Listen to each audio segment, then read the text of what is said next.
Assalamualaikum warahmatullahi wabarakatuh. Baiklah, pada kesempatan kali ini kita akan belajar materi jenis-jenis administrasi.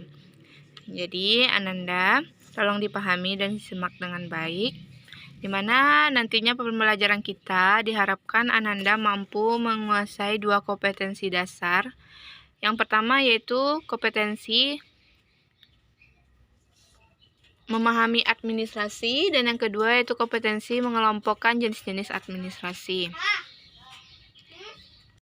Untuk bahasan pertama yaitu mengenai pengertian administrasi, di mana administrasi menurut seorang ahli yaitu George Terry adalah perencanaan, pengendalian, dan pengorganisasian pekerjaan perkantoran, serta penggerakan mereka yang melakukan agar mencapai tujuan telah ditetapkan.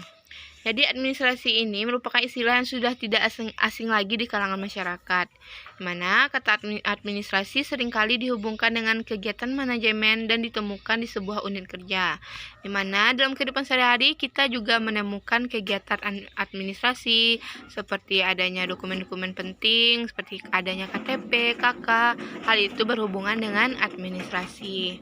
Administrasi ada 8 unsur yang saling berkaitan dan membentuk kesatuan yang tak terpisahkan dalam menunjang seluruh proses kerjasama yang dilakukan oleh sekelompok orang untuk mencapai satu tujuan tertentu. Nah, kita akan bahas yang pertama, unsur pengorganisasian. Merupakan unsur yang rangkaian perbuatannya menyusun suatu kerangka organisasi yang menjadi wadah bagi setiap kegiatan. Yang kedua ada unsur manajemen, adalah rangkaian perbuatan menggerakkan karyawan-karyawan dan mengerahkan segenap fasilitas kerja agar tujuan kerjasama yang telah ditetapkan benar-benar tercapai. Yang ketiga ada unsur tata hubungan. Ini merupakan unsur di mana perbuatan menyampaikan warta dari satu pihak kepada pihak lain dalam usaha kerjasama. Kita lanjut ya, yang keempat yaitu kepegawaian. Merupakan rangkaian perbuatan mengatur dan mengurus para tenaga kerja yang diperlukan dalam usaha kerjasama. Yang kelima yaitu keuangan, merupakan rangkaian perbuatan mengelola segi-segi pembelanjaan dalam usaha kerjasama. Untuk yang keenam yaitu ada perbekalan. Perbekalan merupakan perbuatan mengadakan, mengatur, pemakaian, mendaftar, memelihara, sampai menyingkirkan segenap perlengkapan yang sudah tidak diperlukan lagi. Yang ketujuh ada tata usaha, yaitu perbuatan menghimpun dan mencatat dan mengolah. Dan yang kedelapan ada perwakilan, yang merupakan rangkaian perbuatan menciptakan hubungan baik dan dukungan dari masyarakat. Lanjut materi kita yaitu mengenai karakteristik administrasi, di mana kegiatan administrasi memiliki beberapa karakteristik yang membedakannya dengan kegiatan manajemen lainnya. Berdasarkan uraian mengenai pengertian dan unsur-unsur yang telah Ibu sebutkan sebelumnya, di bawah ada 6 unsur atau karakteristik dari administrasi. Yang pertama yaitu adanya sekelompok orang. Jadi mengapa administrasi memerlukan sekelompok orang untuk melaksanakannya?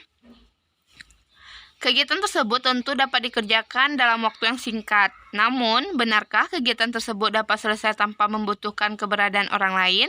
Nah, di sini administrasi memang membutuhkan peran-peran atau pihak-pihak untuk menjalankan administrasi suatu usaha. Nah, yang kedua, Ibu akan menjelaskan mengenai adanya kerjasama. Jadi kerjasama ini merupakan rangkaian perbuatan yang dilakukan secara bersama-sama untuk mencapai suatu tujuan bersama. Di sini contohnya kerjasama dapat dilihat pada sekelompok orang yang bermain sepak bola, di mana tujuan utamanya tentu untuk mencetak gol.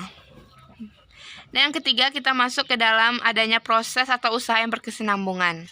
Maksudnya di sini yaitu dijelaskan bahwa unsur-unsur administrasi meliputi organisasi, manajemen, keuangan, dan pembekalan, di mana hal ini sangat saling berkaitan antara satu sama lainnya.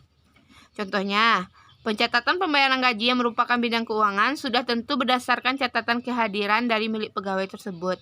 Jadi, hal ini yaitu sangat berkaitan dan berkesinambungan antara satu dengan yang lainnya.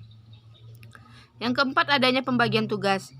Dimana tentu kita dalam suatu organisasi perlunya tugas atau fungsi yang jelas. Misalnya kalau kita misalnya main bola, si A bagian ngapain, si B bagian ngapain. Jadi perlunya suatu tugas atau fungsi yang jelas dari peran masing-masing orang untuk mencapai satu tujuan administrasi. Nah, yang kelima adanya bimbingan kepemimpinan dan pengawasan. Yang keenam adanya tujuan, di mana tujuan adalah cita-cita dan impian yang hendak kita raih oleh suatu organisasi. Tugas untuk mencapai tujuan organisasi tersebut tentu diperlukannya kerjasama antar anggota, antar karyawan, dan pimpinan. Nah, kita masuk ke dalam jenis-jenis administrasi. Yang pertama itu administrasi publik, yang kedua administrasi pembangunan, dan yang ketiga administrasi lingkungan. Nah, Ibu akan menjelaskan yaitu administrasi publik. Mana administrasi ini yaitu administrasi yang dilaksanakan untuk memberikan layanan terhadap publik terkait dengan keputusan-keputusan pemerintah yang menyangkut kepentingan umum. Contohnya di sini Ibu jelaskan pengadaan layanan pembuatan KTP bagi masyarakat, di mana anak-anak Ibu biasanya membuat KTP di mana? Di kantor Capil. Itu merupakan salah satu contoh dari adanya administrasi publik.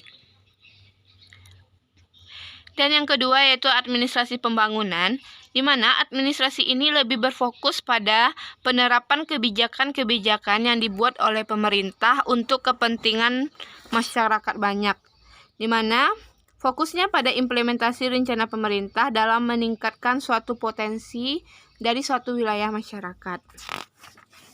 Di mana administrasi pembangunan ini lebih berfokus untuk meningkatkan pertumbuhan ekonomi. Contohnya, dari administrasi pembangunan ini dapat ditemukan pada instansi atau departemen yang berfokus pada pembangunan daerah-daerah yang tertinggal seperti di Papua.